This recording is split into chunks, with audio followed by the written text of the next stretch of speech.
The story opens with a deadly sniper named Droxa. She's been lying in wait for a long time, watching her target through the scope. The moment the man steps into view, she pulls the trigger and drops him with one clean shot. After that, she walks up, picks up the empty bullet shell, and keeps it with her as a reminder. Then the scene shifts to Levi. He's also a top-level sharpshooter and used to be in the army. Right now, he's called into a secret facility to meet Miss Bartho, who is running a classified mission. She looks through Levi's records right in front of him and is clearly impressed. The files show that Levi has made over 200 confirmed kills, all with perfect single shots. Because of his insane aim, she offers him a place on their secret job, and Levi agrees. After that, we go back to Droxa, who travels to Russia to see her father. She works as a bounty hunter, taking lives for money, but deep down she feels guilty about it. Every year she brings her father the bullet shells from the people she's killed, hoping it will ease her pain a little. But this time her father looks tired of everything. He tells her that if she doesn't die by February 14th next year, then he will end his own life on that day. No matter where she is, he says she should come and say goodbye. Hearing this breaks Droxa's heart, and she leaves in silence. Now the focus goes back to Levi. He's flown by helicopter to a remote border area between the US and Russia. Once he's dropped off, he's cut off from the outside world and told he has to stay here for a full year. From there, he has to walk for 3 days just to reach his post. Along the way, he meets a senior guard whose time is finally over and who's about to go home. The man is happy because Levi is the first person he's talked to in an entire year. The senior starts explaining the rules. He points at the East Tower, which belongs to the US, and the West Tower across the river, which belongs to Russia. Between them is a massive gap called the gorge.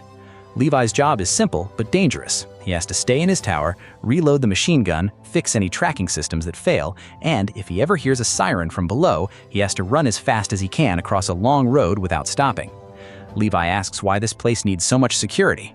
The senior tells him that dangerous creatures live in the gorge, and the only job of both towers is to stop them from reaching the world above. If anything climbs up, Levi has to mow it down with the machine gun. After explaining everything, the senior leaves in a helicopter. But as soon as Levi looks away, something horrible happens. The rope holding the senior is cut, and he falls straight into the gorge. That's when it becomes clear that no one who takes this job is ever meant to go back home. Levi has been trapped here without even knowing it. The next day, Levi starts his routine. He reloads the machine gun, checks the systems, fixes the tracking device, and reports everything back to headquarters. As time passes, he hears machines running from the West Tower. When he looks through his scope, he spots a girl standing there. That girl is Droxa. Just like Levi, she's been given the same mission. She has to guard her tower and kill anything that tries to climb out of the gorge. Even though they're far apart, they can still see each other from a distance. For months, both of them keep wondering if they should try to make contact. One day, it's Droxa's birthday. She's sitting there, bored and alone with nothing to celebrate, so she fires a single shot into the air, just to get Levi's attention. Then she holds up a board and writes a simple question for him to read from across the gap, asking him what his name is. Levi tells her that sharing names isn't allowed here. Droxa finds that a little strange, so she writes back on her board saying it's her birthday, and today she's going to do whatever she wants. Then she starts dancing in her tower and tells Levi to just watch and pick his favorite move. Levi feels awkward and admits he doesn't know how to dance at all. He says the only thing he's good at is shooting. That gives Droxa an idea. She goes into her room, places a bottle on a table, and challenges him to hit it. Levi takes the shot, and the bottle shatters perfectly. Droxa laughs and decides to show off too. She sets up a bottle in Levi's tower and breaks it with her own clean shot, just to see his reaction. But their fun doesn't last long. Levi suddenly notices something moving on Droxa's tower. A strange creature is climbing up the side. Without thinking, he opens fire. At the same time, Droxa hears the noise and looks down to see more monsters rising out of the gorge. She grabs her gun and starts shooting too. The two of them work together from across the gap, taking down every creature that tries to climb up. Droxa is so focused on helping Levi that she doesn't notice one monster sneaking up behind her. Right at the last second, Levi spots it and shoots it down before it can touch her. By morning, the attack is over. Droxa holds up her board and tells Levi that this was the best birthday she's ever had. Levi laughs, and both of them go back to their routine, refilling the machine gun and checking their towers. Days turn into weeks, and weeks turn into months. Even though they're far apart, their bond grows strong. They find ways to spend time together from a distance. They play chess by copying each other's moves, beat on drums to make each other laugh, and talk for hours just to fight the loneliness. Then, February 14 arrives. Drasa writes to Levi and tells him that today is the hardest day for her. She wishes someone could be with her. Levi doesn't hesitate. He starts building a small device using whatever tools and parts he can find.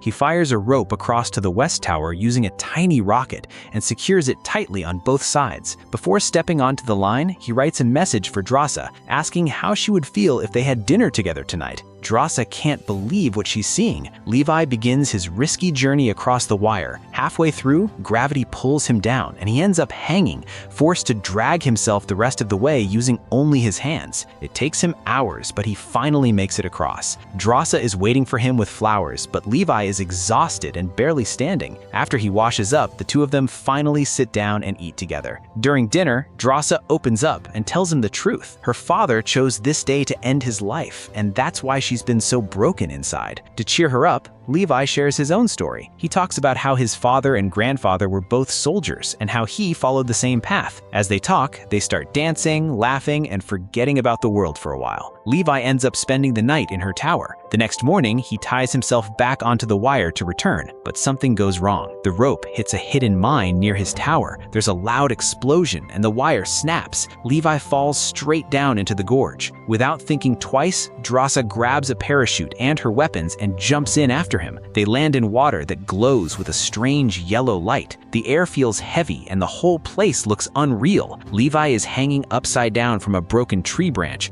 when a massive, many-legged creature crawls toward him. He shoots it, but the branch snaps and he falls onto another monster. The creature opens its mouth and tries to swallow him whole. Just in time, Drasa shows up and blasts its tentacles, saving Levi's life. Before they can even catch their breath, more creatures rush at them. Some look like twisted horses with long tentacles, and others look like strange mixes of humans, trees, and animals.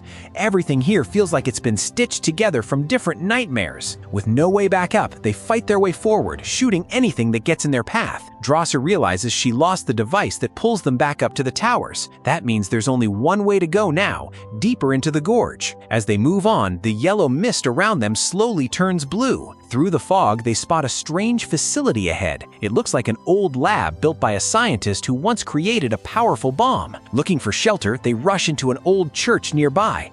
But the church turns out to be just as terrifying. Huge spiders crawl out of the shadows, and instead of normal faces, they have human faces on their heads. Their sharp teeth snap as they leap toward Levi and Drasa. The two of them don't waste a second. They climb higher, aim down, and shoot the creatures one by one until the place finally goes quiet. Then they run out and find another building to hide in. This new place looks like a laboratory. Inside, they discover a DVD and play it on an old screen. A doctor appears and starts explaining everything. He talks about how they were experimenting on human DNA, trying to turn normal people into super soldiers for a powerful defense system. But the experiments went wrong. Human DNA began mixing with everything around it: trees, animals, even insects. That's why the gorge is now filled with twisted hybrids. They learn that some trees can walk and talk like humans, and some humans have branches growing out of their bodies. Even small creatures, like the spiders they just fought, were created because human DNA leaked into insects. While Drasa watches the video,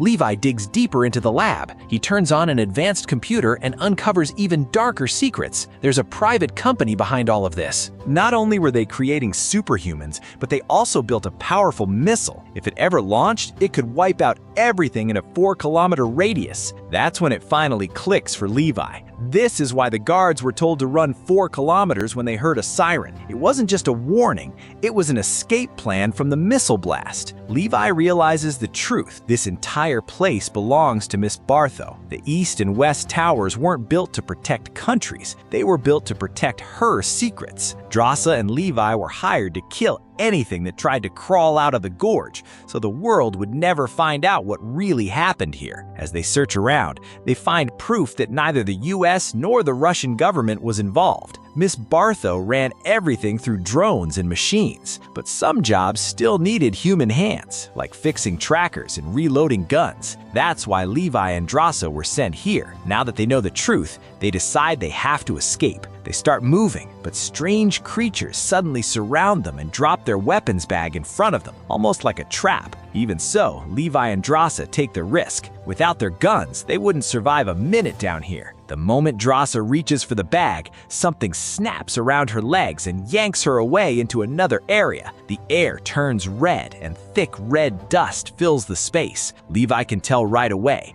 this place is even more dangerous. He runs after her, calling out, but he can't see where she's been taken. That's when he spots a figure that looks like a tree shaped like a man. The creature has Drasa hanging upside down. It introduces itself as B. Shaw, a scientist who used to work in this facility. He cuts into Drasa's skin and studies her blood, checking her DNA. He says she's new here and explains that after 5 days, anyone in this place starts turning into a hybrid like the rest of them. Drasa panics and fights back. She grabs a sharp piece of metal and stabs the creature again and again, but it barely slows him down. He tells her that he can breathe like a human and survive like a plant at the same time. Just as he's about to finish her, Levi appears. He fires from a distance and then sets the creature's roots on fire. B. Shaw finally collapses into ashes. Shaken but alive, Levi and Drasa decide to keep moving. Soon they reach a massive web blocking their path. It's made of twisted human and plant DNA. Organs are stuck inside it, and thick roots spread out like veins across the ground. It's like humans and trees have been fused into one giant living wall. There's no other way around. Taking a deep breath, they step into the web and move slowly, carefully pushing through the living net. Every step feels risky. They almost make it across, but then Drasa places her foot in the wrong spot. The moment Drasa steps in the wrong place, the entire web comes alive, and a human-shaped plant with thick roots wakes up and lunges at her.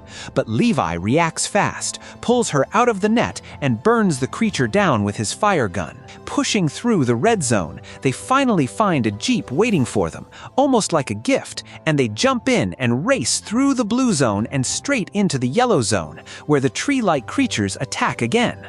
Levi holds them back with his gun, while Drasa finds a strong rope that can pull them up, but the lifting device is broken, so she ties the rope to the jeep instead. Slowly, the car starts rising, and below them the monsters of the gorge swarm and chase, trying to drag them back down. Sitting in the jeep, Levi and Drasa keep firing, their arms growing tired as they get closer to the top. That's when Levi opens the fuel tank and lets the gasoline spill over the creatures below. And the moment they reach the surface, he fires his flame gun and turns everything beneath them into a wall of fire. Finally, back on top, they decide they won't be part of this secret mission anymore and plan to disappear and start a new life far away.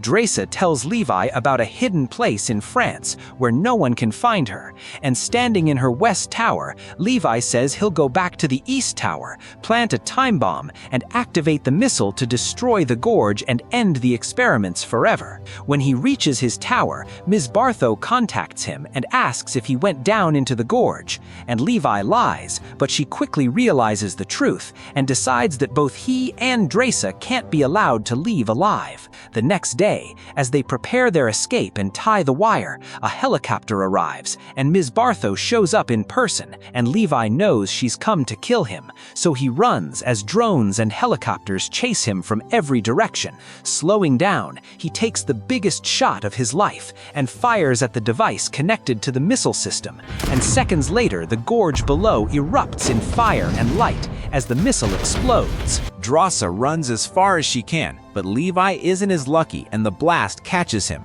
throwing him into the water and making it seem like he's gone forever, while the dangerous facility below is finally destroyed and the world is safe. Drasa stays away from people for 5 days, afraid something from the gorge might still be inside her, but when nothing changes, she returns to the world, moves to her secret place in France, and starts working as a waitress, still holding on to the poems Levi wrote and thinking about him every day. One normal shift, she hears a familiar line written on a note, asking for rabbit pie just like before, and when she looks up, Levi is standing there smiling, and without thinking, she runs forward and hugs him, realizing he's alive after all, and with their surprise reunion, the story finally comes to an end.